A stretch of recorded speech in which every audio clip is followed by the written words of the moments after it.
सहचरा प्राण शरीरं ग्रह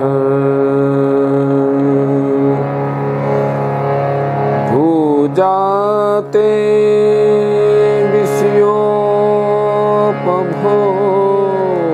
रचना निद्रा समाधिस्थिति संचार पदियो प्रदक्षिण विधि स्तोत्राणि सर्वा गिरो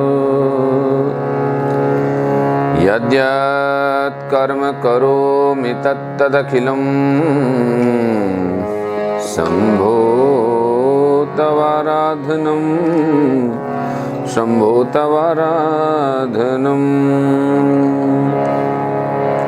बोली श्री वृंदावन बिहारी लाल की जय, श्री द्वारिकाधीश की जय, राधा गोविंद भगवान की जय, श्री गिरिराजधरण भगवान की जय, देवेश्वर महादेव की जय, अलखपुरी जी महाराज की जय, श्री देवपुरी जी महाराज की जय, दीप नारायण भगवान की जय, श्री माधवानंद जी महाराज की जय, परमहंस महामंडलेश्वर श्री महेश्वरानंद पुरी जी महाराज की जय, सत्य सनातन धर्म की जय, गंगा माता की जय, गौ माता की जय, श्री द्वारिकाधीश भगवान की जय।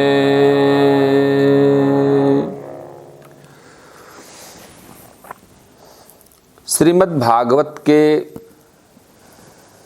तृतीय स्कंद के 26वें अध्याय में आज हम प्रवेश कर रहे हैं। भगवान कपिल अपनी माँ से कहते हैं, अथ ते संप्रवक्ष्यामि तत्त्वानां लक्षणं पृथक् यदि दित्वा विमुच्यते पुरुष प्रकृतेर्गुणैः ज्ञानं निःश्रेयसार्थाय पुरुषात्मदर्शनं यदा हुर्वर्णयेत ते हृदय ग्रंथि विभेदनम् अनादिरात्मा पुरुषो निर्गुणः प्रकृते परः प्रत्यग्धामा स्वयं ज्योतिर्विश्वं येन समन्वितम्। भगवान कपिल कहते हैं कि हे माँ, अब मैं आपको प्रकृति आदि के जो तत्व हैं उनसे भी जो भिन्न, प्रकृति के तत्वों से जो भिन्न हैं, वह अलग अलग जो तत्वों के लक्षण हैं जिनको जानकर मनुष्य प्रकृति के गुणों से मुक्त हो सकता है। यानी जाने बिना मुक्ति नहीं है, पहले जान लो कि मुक्त किससे होना है। हम समस्याओं को देख ही नहीं पाते, इसलिए समस्याग्रस्त रहते हैं। समस्याओं को देख पाना भी उनसे मुक्त होने का एक बहुत बड़ा उपाय है। जैसे किसी को लगता है कि मैं भयभीत हूँ, उसे ये पता चल गया कि भयभीत है तो एक दिन भय से मुक्त ही हुआ जा सकता है। तो डायग्नोस तो करें। तो यहाँ जांच की बात कर रहे हैं भगवान कपिल मुनि। कहते हैं कि आत्मदर्शन रूप ज्ञान ही पुरुष के मोक्ष का कारण है और यह उसके अहंकार रूप हृदय ग्रंथि का छेदन करने वाला है। ऐसा पंडित जन कहते हैं। उस ज्ञान का मैं तुम्हें वर्णन करता हूँ। यह सारा जगत जिसमें व्याप्त होकर प्रकाशित होता है वह आत्मा ही पुरुष है। वह अनादि निर्गुण प्रकृति से परे है, अंतःकरण में स्फुरित होने वाला स्वयं प्रकाश है। यानी यह सारा जगत जिसमें व्याप्त होकर प्रकाशित होता है। यह जो सारा जगत आप देख रहे हैं, जिसके अंदर है बोले वो भी आत्मा है, और जिससे प्रकाशित हो रहा है वह भी आत्मा है। अब बताया स एष प्रकृतिम सूक्ष्मं देवी गुणमयीं विभुः यद्रच्छये उपगताम अभ्यपद्यत लीलया। उस सर्वव्यापक पुरुष ने अपने आसपास लीला विलास पूर्वक आई हुई अव्यक्त त्रिगुणात्मक वैष्णवी माया को स्वीकार किया है। उस अव्यक्त पुरुष ने विलास पूर्वक उस अव्यक्त और त्रिगुणात्मिका सत्व रज और तम, ये त्रिगुण है, इस माया को स्वीकार किया है। गुणेर विचित्रा सृजति स्वरूपा प्रकृतिम प्रजा विलोक्यम मुमुहे सद्य स इह ज्ञान गुहया। बताता है कि लीला परायण प्रकृति अपने सत्वादी गुणों द्वारा उन्हीं अनुरूप प्रजा की सृष्टि करने लगी। यह देख पुरुष ज्ञान को आच्छादित करने वाली उस आवरण शक्ति से मोहित हो गया और अपने स्वरूप को भूल गया। हम कैसे अपने आप को भूले हुए बैठे हैं ये बता रहे हैं कि हम किस प्रकार अपने आप को भूल गए। एवं पराभिध्यानेन कर्तृत्वं प्रकृतेपमान कर्मसु क्रियमाणेषु गुणैरात्मनि मन्यते। इस प्रकार अपने से भिन्न प्रकृति को ही अपना स्वरूप समझ लेने से पुरुष प्रकृति के गुणों द्वारा किए जाने वाले कर्मों में अपने को ही कर्ता मानने लगा। तदस्य संस्कृति बंध पारतंत्र च कृतम भवत्य कर्तुर्शीर्षस्य साक्षिणे निवृत्तात्मनः। इस कर्तृत्व अभिमान से ही अकर्ता स्वाधीन साक्षी और आनंद स्वरूप पुरुष को जन्म मृत्यु रूप बंधन एवं परतंत्रता की प्राप्ति होती है। कार्य कारण कर्तृत्वे कारणम प्रकृति विदुः भोक्तृत्वे सुख दुखानां पुरुषम प्रकृते परम। कार्य रूप शरीर, कारण रूप इंद्रिय तथा कर्ता रूपी इंद्रिय अधिष्ठात्र देवताओं में पुरुष जो अपने आप का आरोप कर लेता है, उसमें पंडित जन प्रकृति को ही कारण मानते हैं तथा वास्तव में प्रकृति से परे होकर भी जो प्रकृतिस्थ हो रहा है उस पुरुष को सुख दुख के भोगने में कारण मानते हैं। देवहूति मात कहती है कि इस विश्व के स्थूल सूक्ष्म कार्य जिनके स्वरूप हैं तथा जो इसमें कारण हैं, उन प्रकृति और पुरुष का लक्षण भी मुझे बताइए। कि ये जो आप इतनी बड़ी बात बताए, थोड़ा सा मुश्किल है ना समझना, तो मुझे ये बताइए प्रभु हे परमात्मा कि प्रकृति पुरुषशापि लक्षणम पुरुषोत्तम ब्रूहि कारणयोरस्य शब्द सच्च यदात्मकम। इस विश्व के स्थूल सूक्ष्म कार्य जिनके भी स्वरूप है तथा जो इसके कारण हैं, उन प्रकृति और पुरुष का लक्षण भी आप मुझ में कहिए। भगवान ने कहा यत त्रिगुणम अव्यक्तम नित्यम सदात्मकम प्रधान प्रकृतिम प्राहुर विशेष विशेषवत। जो त्रिगुणात्मक अव्यक्त नित्य और कार्य कारण रूप है तथा स्वयं निर्विशेष होकर भी संपूर्ण विशेष धर्मों का आश्रय है, उस प्रधान नामक तत्व को ही प्रकृति कहते हैं।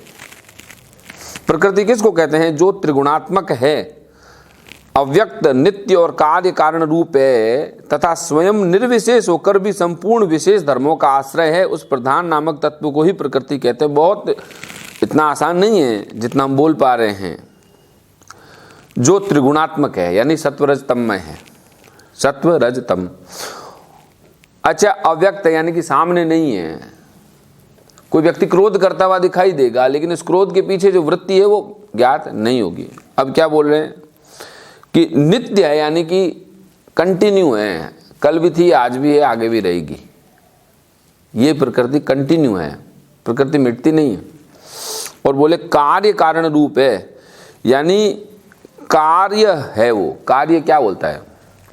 रोटी है ना, कार्य है। आटा उसका कारण हो सकता है, बनाने वाला भी। मिट्टी है, घड़ा है और कुम्हार है। तो कुम्हार तो और मिट्टी का जो संबंध है वही कार्य कारण रूप है।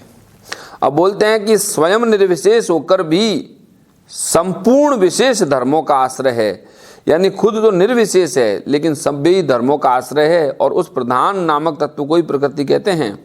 पंचभिर्ब्रह्म चतुर्भिर्दशभिस्तथा एतच्चतुर्विशतिकं गणं प्राधानिकं विदुः। अब इसमें क्या क्या है? 5 महाभूत हैं, 5 तन्मात्राएं हैं और 4 अंतःकरण और 10 इंद्रियां होकर के 24 तत्व प्रकृति के हैं। इसी 24 तत्वों का गायत्री मंत्र फिर आप जप करो कर्मकांड में, ताकि तत्वों से ऊपर उठा जा सके। 5 महाभूत है ना, पृथ्वी, जल, आगे आएगा, बताने की जरूरत नहीं, अगले श्लोक में देखिए हम आपको बता रहे हैं। महाभूतानि पंचेभ्यो भूरापोर अग्निर मरुन्नभः तन्मात्राणि चितावन्ति गंधादीनि मतानि में। पृथ्वी, जल, तेज, वायु, आकाश, ये 5 महान भूत हैं। गंध, रस, रूप, शब्द, स्पर्श, ये इनके 5 तन्मात्रा हैं। इंद्रियाणि दश श्रोत्रम त्वग दृग सननासिकः वाकरो चरणो मेढम पायुर्दशम उच्यते। देखो, श्रोत्र, त्वचा, स्किन, आंखें तक, चक्षु, रसना, टंग, नासिका, नोज, वाक, अपना माउथ है ना, मुख, पाणी, पाद, उपस्थ, पायु, ये 10 इंद्रियां हैं। और मनोबुद्धिर अहंकार चित्त मित्यंतरात्मकम चतुर्धा लक्ष्यते भेदो वृत्त्या लक्षण रूपया। मन, बुद्धि, चित्त, अहंकार, ये 4 अंतःकरण हैं। मन, बुद्धि, चित्त और अहंकार, ये हैं 4 अंतःकरण के रूप। अपनी संकल्प, निश्चय, चिंता और अभिमान, 4 रूप की वृत्तियों से लक्षण होता है। मन क्या करता है? तो मन करता है संकल्प, बुद्धि क्या करती है? निश्चय, और चित्त क्या कर लेता है? चिंता, और अहंकार क्या करता है? अभिमान। तो ये मन, बुद्धि, चित्त, अहंकार। चित्त में चिंता, चिंता, चिंता, अहंकार करता है मन, बुद्धि, चित्त और अहंकार। अहंकार है वो अहंकार ही करेगा। मन है वो, उसमें वृत्ति का उदय होता है और संकल्प करता है। बुद्धि फिर निर्णय करती है, निश्चय करती है। तो ये मन, बुद्धि, चित्त, अहंकार है और इसके 4 कार्य हैं। चतुर्धा लक्ष्यते भेदो वृत्त्या लक्षण रूपया। एतावानेव संख्यातो ब्राह्मण सगुणश्च सन्निवेशो मया प्रोक्तो यह काल पंचविशकः। बता रहे हैं कि इस प्रकार तत्वज्ञानी पुरुषों ने सगुण ब्रह्म के सन्निवेश स्थान इन 24 तत्वों की संख्या बतलाई है। इसके सिवाय जो काल है वो 25वां तत्व है। काल, भगवान ने कहा मैं काल हूं, है ना। हाँ ठीक, लोग कहते भूतकाल, भविष्य काल, वर्तमान, लेकिन काल तो काल ही है ना। काल है, भगवान महादेव है महाकाल। तो काल के बारे में ये बताया कि काल को 25वां तत्व बताया गया है। प्रभावम प्रोरुषम प्राहु कालमेको यतो भयम अहंकार विमूढ़श्च कर्तु प्रकृति मीयुषः। इसमें बताया है कि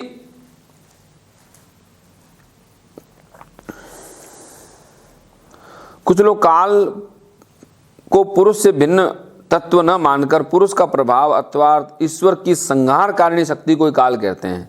जिससे माया के कार्य रूप देहादमी आत्म तत्व का मान करने वाले अहंकार, मोहित और अपने कर्ता मानने वाले जीव को निरंतर भय लगता है। काल से ही सबको भय लगता है।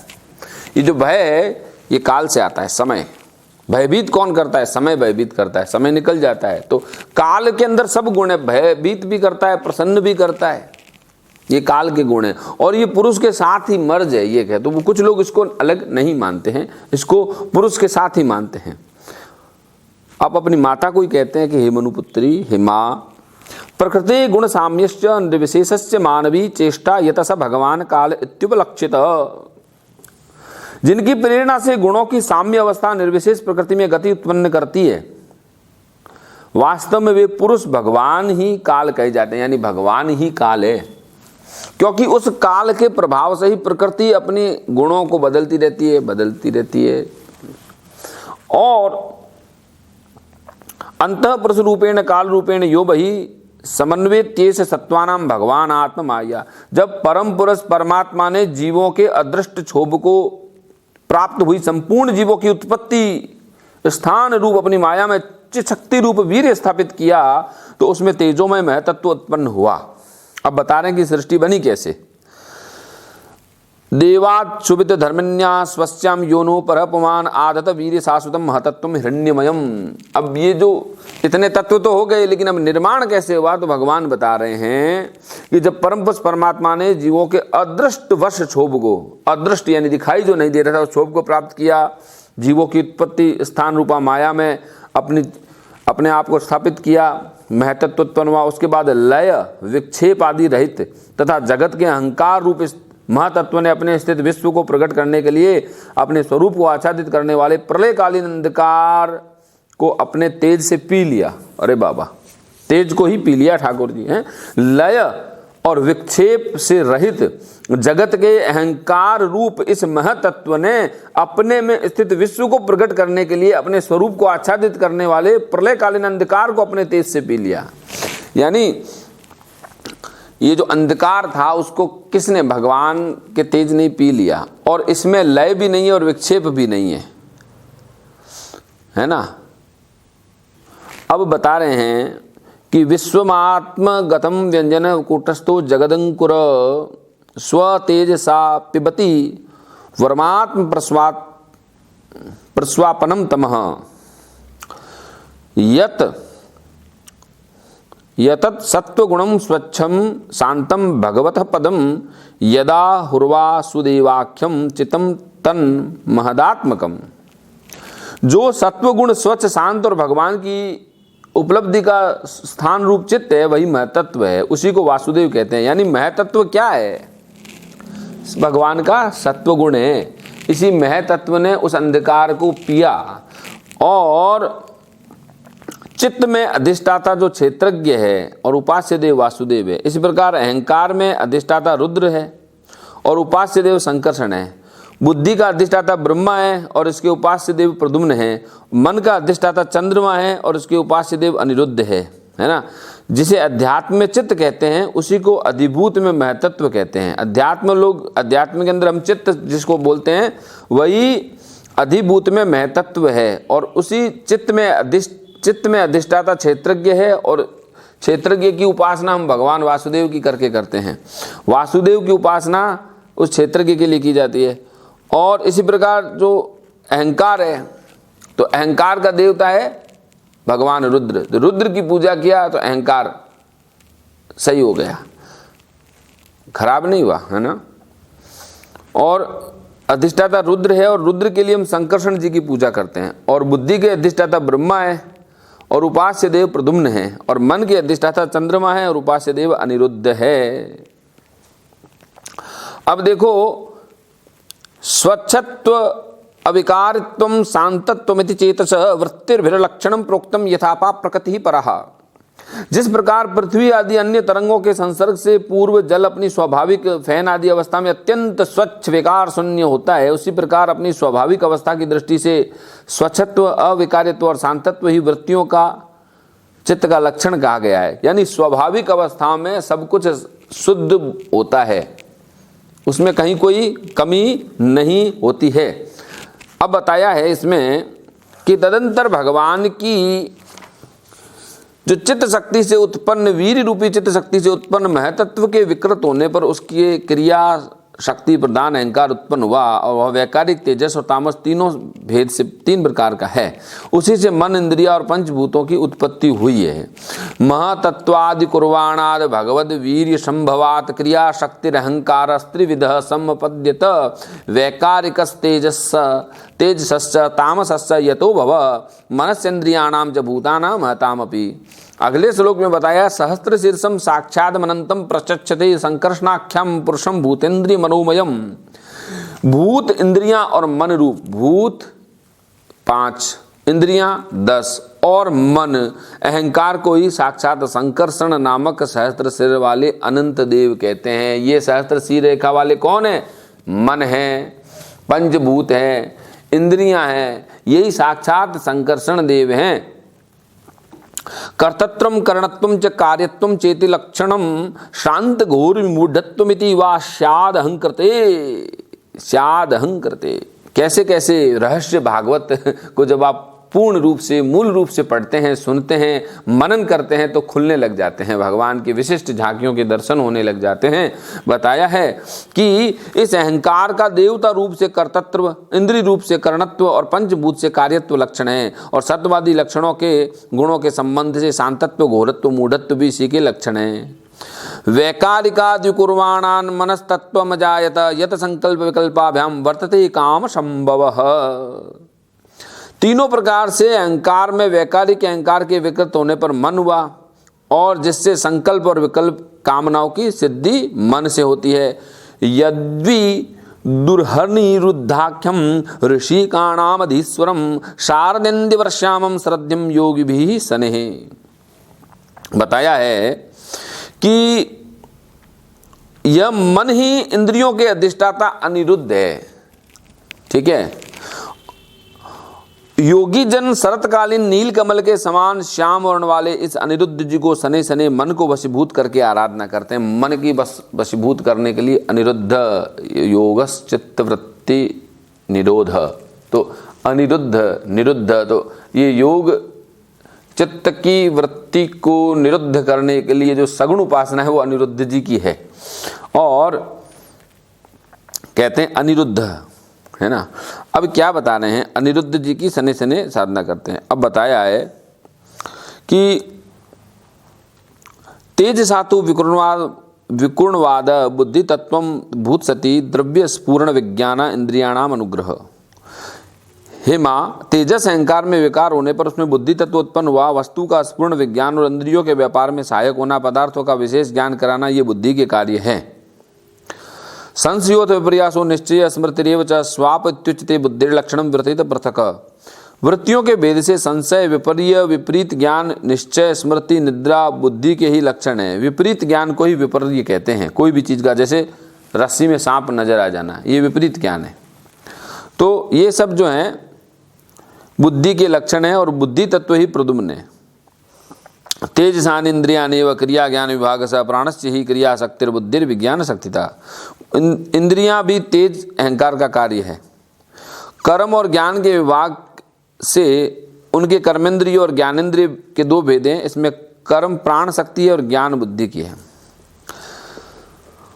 तेजसान इंद्रियानेव क्रिया ज्ञान विभाग स प्राणस्य ही क्रिया शक्तिर्बुद्धि विज्ञान शक्तिता। तामसाच विकुर्वाणा भगवद वीर्य चोदिताम शब्द मात्रम भूतस मानभ श्रोत्रम तु शब्दगम। भगवान की चेतन शक्ति की प्रेरणा से तामस अहंकार के विकृत होने पर शब्द तन्मात्र प्रादुर्भाव हुआ, और शब्द तन्मात्र से आकाश का ज्ञान कराने वाली कान की जो श्रोतेंद्रिय है वह प्रकट हुई। अर्थाश्रयत्तम शब्दस्य दृष्टुलिंगत्मेव च तन्मात्रम च नभसो लक्षण कवयो विदुः।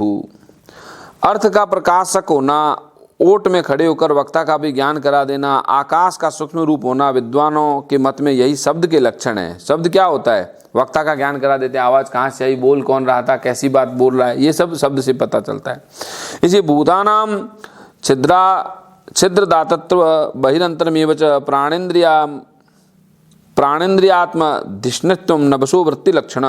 भूतों को अवकाश देना, सबके बाहर भीतर वर्तमान रहना तथा प्राण इंद्रिय और मन का आश्रय होना, ये आकाश वृत्ति के कार्य लक्षण हैं।